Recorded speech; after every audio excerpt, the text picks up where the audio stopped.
नमस्कार, मैं हूं अंजलि और आप देख रहे हैं आरपीएस समाचार। तो चलिए शुरुआत करते हैं आज की बड़ी खबर से। महाराष्ट्र विधानसभा उपचुनाव के नतीजे आज देवेंद्र फडणवीस और एमवीए की प्रतिष्ठा दांव पर, जीत का गणित समझें। महाराष्ट्र में कस्बा और चिंचवड़ विधानसभा उपचुनाव के नतीजे गुरुवार की दोपहर तक सबके सामने होंगे। सत्ताधारी बीजेपी के सामने अपनी दोनों सीटें बचाने की चुनौती है। बीजेपी के विधायक लक्ष्मण जगताप और मुक्ता तिलक की मौत के बाद पुणे जिले की दोनों सीटों पर उपचुनाव कराने पड़ रहे हैं। वैसे उप मुख्यमंत्री देवेंद्र फडणवीस समेत बीजेपी के लगभग सभी नेताओं ने दोनों सीटें जीतने का विश्वास सार्वजनिक तौर पर व्यक्त किया है। पर आश्चर्यजनक तौर पर पार्टी के परंपरागत गढ़ रहे कस्बा सीट पर पार्टी को कड़ी टक्कर मिलने की बात कही जा रही है। मुख्यमंत्री एकनाथ शिंदे समेत मंत्रियों और नेताओं की पूरी ताकत पार्टी ने इस सीट पर झोंक दी थी।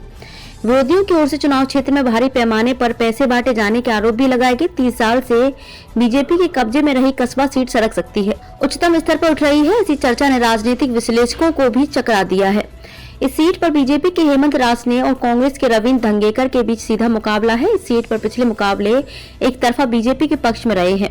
वैसे महाराष्ट्र विकास अघाड़ी के तीनों दलों ने तारतम्य साधते हुए मिलकर लड़ाई लड़ी है। बीजेपी को इसकी अपेक्षा नहीं थी, फिर भी पार्टी के स्तर पर 40 स्टार वक्ताओं का गली गली प्रचार और संगठन के कार्यकर्ताओं का वोटरों से हुआ प्रत्यक्ष संवाद बीजेपी के हक में रहे हैं। इस पूंजी के बदौलत पार्टी इस बार भी सफल रहेगी, यह उम्मीद पार्टी के नेता लगाए हुए हैं। वहीं चिंचवड़ विधानसभा उपचुनाव में शिवसेना के बागी राहुल कलाटी की वजह से हो रहे त्रिकोणीय मुकाबले से फायदा मिलने की उम्मीद में बीजेपी ज्यादा आशावान है। बहरहाल कस्बा की तुलना में एनसीपी और शिवसेना की सीट पर कहीं मजबूत संगठन रहे हैं। चिंचवड़ में बीजेपी ने दिवंगत विधायक की पत्नी अश्विनी जगताप पर दांव लगाया है। पार्टी सूत्रों का कहना है कि एनसीपी के नाना काटे से उनका सीधा मुकाबला होता तो कठिनाई बढ़ सकती थी।